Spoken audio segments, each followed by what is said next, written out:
This is Kal Kat, the Kal Katster.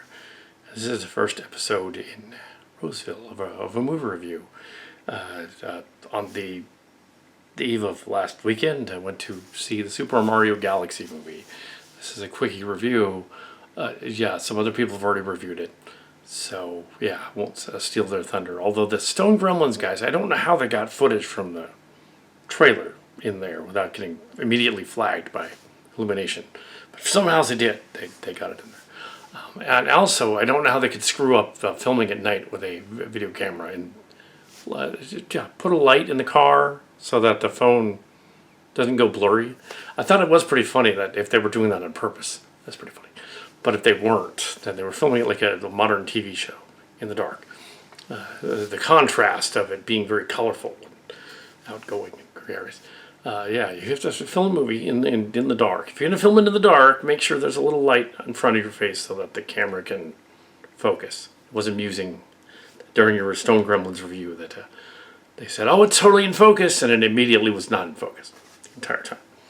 That's actually funny. I'm sure they realized that when they put it up after the fact. So this chair kind of sucks. Anyway, we have. Let's get on with it. I'm sure everybody's seen the movie by now. When the major critics were eviscerating it. The only thing that's odd about these newer Mario movies is that they don't have the voices right. But I guess we get what we can. Start. Vinny from Vinesauce would have been a better choice to play Mario because he can actually do the accent, but they didn't cast him. They wanted celebrities in there. Sort of like with Transformers 1, and they had celebrities in there kind of doing Transformer voices. So here we have everything. Super Mario Galaxy movie. I'm not as familiar with Super Mario Galaxy. I'm surprised it didn't go to World first. It went to Galaxy. Okay. that would be the only objection. Go to World first. They wanted the darker middle chapter to be the Galaxy one. Suspend all disbelief in that universe because they are floating through space and nobody's worried about being in space, in outer space. So apparently the space in the Mario universe is completely oxygenated and you can just walk around in outer space. Just randomly. There's the Star Fox references. It comes off as more of a Guardians of the Galaxy character. There's other references, Easter eggs, stuff which Steve Shives at the Star Trek site wouldn't like. He'd be, too many member berries. I would say that is one of the problems with it, is that it has so many member berries, it doesn't have a story. The story is very simple, simple Mario story, and that works, but it doesn't have a story. A cohesive story is, another princess is captured and has to be rescued, this time by Bowser's son, who's apparently a psychomaniac. Bowser's still small, he's got to get bigger. There's going to be spoilers in the review. The review's going to be real brief, though. So that's the premise. The Mario Brothers are living in, I guess, the ethereal plane of the Peach's universe, and one of them's in love with her. They're kind of likes her. There's a line that perked up about halfway through they reference the Super Mario show. One of them says, "We're hooked on the brothers." And although that's clever as a reference, offhandedly when you think about it, it isn't really, because the audience watching the movie are the grandchildren and grandnephews and nieces of the people who played this game 40 years ago. And then 35, 40 years ago. And they're not going to get the Super Mario show reference from the 1980s. They're not. They're going to be like, what's that? There was a song. The song was part of the show, Super Mario show. It had like live action parts and stuff. In the show and the cartoon, "Hooked on the Brothers" was one of the lines. Kind of sounds like they're on drugs. Hooked on the Brothers. That was one of the lines from the theme song. That's what that was. It's nothing mysterious. It's just part of the theme song. It's weird that they would reference the show from 1987 or 88 or something like that. Sure, why not? but yeah, I never really played Super Mario Galaxy. I kind of did some of the other stuff. The Castle one, the Mario Kart one, the other one, Mario World, but never Galaxy. Oddly enough, as a sci-fi guy, I never played that one. So yeah, it is a turn your brain off type of movie. A lot of things, hyperactive things going on, but it is Illumination. So it's the guys that did the Minions and Despicable Me and all that. So and the Pets. So you figure they're going to be the Secret Life of Pets. So you figure, I think that's them. I think that's also them. But yeah, they're it's going to be kinetic and frantic because they want to attract the post millennials and Zoomers and all that, the A generation, Alpha generation to it. The Alpha generation of which are around 4 or 5 currently. The Zoomers who are around 15 or 16 currently. Yeah, they're not yet of age. So that's and of course X generation, and then the millennials. Millennials are in their 30s and 40s. So X generation are in their 50s and 60s. It works that way. Anyway, so we have it's a generation. See, 18 years. We don't need to go into the generations, but in terms of the movie, it's got to establish that so there is a generation watching. So it makes sense to reference that because it's not doing what it. Yeah.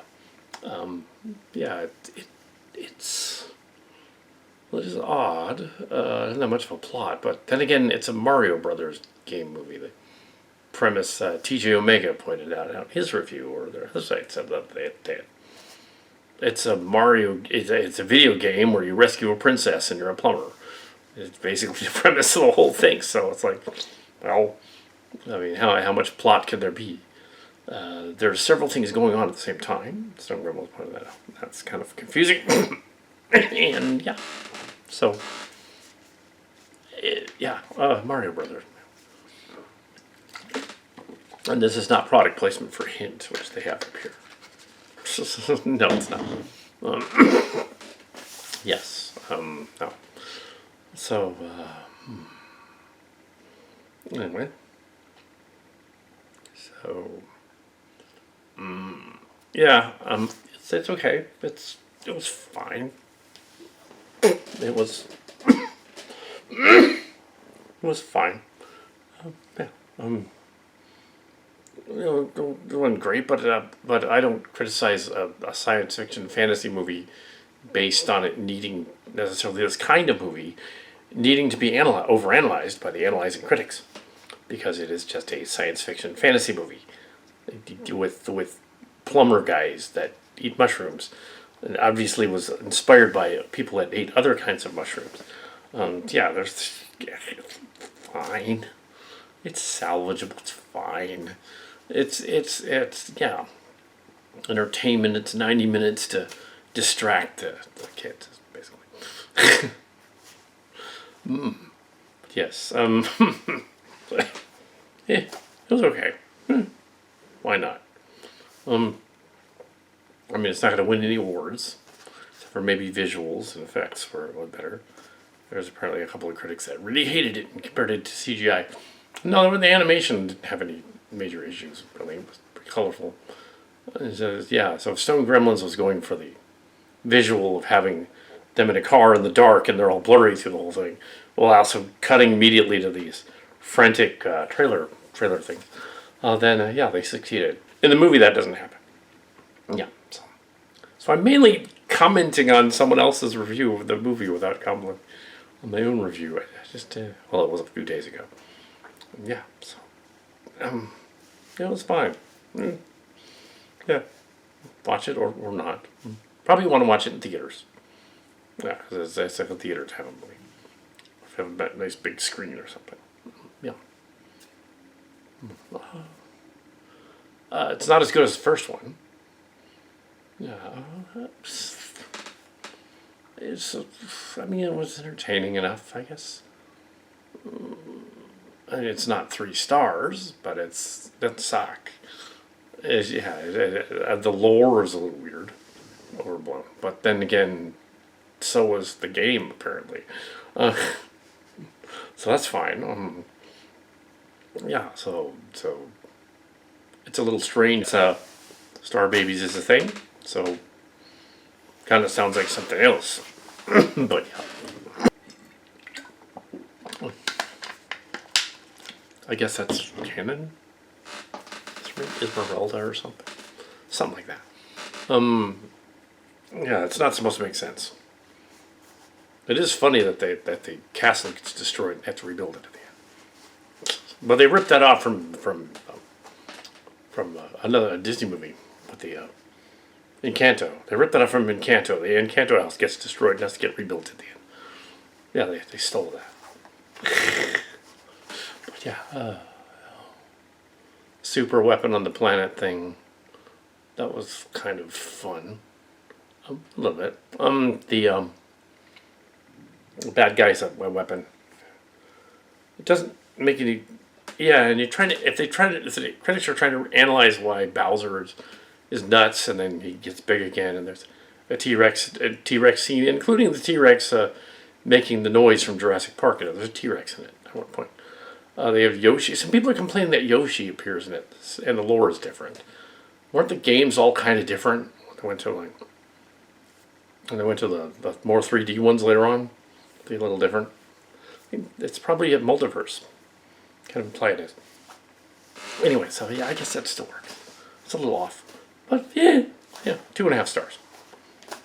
Perfectly salvageable. Not quite 3. Yeah. But I'm sure anybody younger will probably enjoy it just for the visuals. Yeah, young Zoomers probably enjoy it. The visuals. Yeah. There's nothing bad about it really. I wouldn't say it's entirely scary, except for maybe the part where there's a part where a skeleton guy comes out. I mean, little kids, but they make it kind of a joke though. So I won't give it away who the skeleton is. Fairly spoiler-free review. They go on an adventure. They have to rescue the princess's sister. That's the plot. It's a Nintendo plot. We don't know how she's the mother of little star things. She made some stardust. That is indirectly a quote from Carl Sagan. This is kind of funny. I made of stardust. That's right out of Carl Sagan. Heard him say that many years ago in the 70s. Everybody's made of stardust, technically. All the carbon. That's what he meant. Like the carbon-based life forms are made from the. Yeah. Yeah, that's what he meant. Mario thing. If only Mario and Luigi sounded like Mario and Luigi. Hey, Mario. Yeah, what, Luigi? Hey, Mario. Why do our voices not sound right? I don't know, Luigi. I don't know. Yeah. I don't know either. Maybe it's because the actor doesn't know what he's doing. He kind of sounds Hispanic instead of Italian. What's he doing? I don't know. That doesn't make sense to me. And since we don't know what Bowser sounds like, he can sound like Jack Black. That's fine. Ooh, back in the 80s, if they'd done it, it would have been Frank Welker. Like, or possibly Great Bear. Transformers. One of those guys. Either the guy who played Megatron or the guy that played Grimlock. Either one. I can do a gravelly voice. No, I was not in the movie. I don't know. So that's the review. It's 2.5 stars. Fudgety, middle-aged guy that probably has no business watching a kid's cartoon. Yeah. Anyway,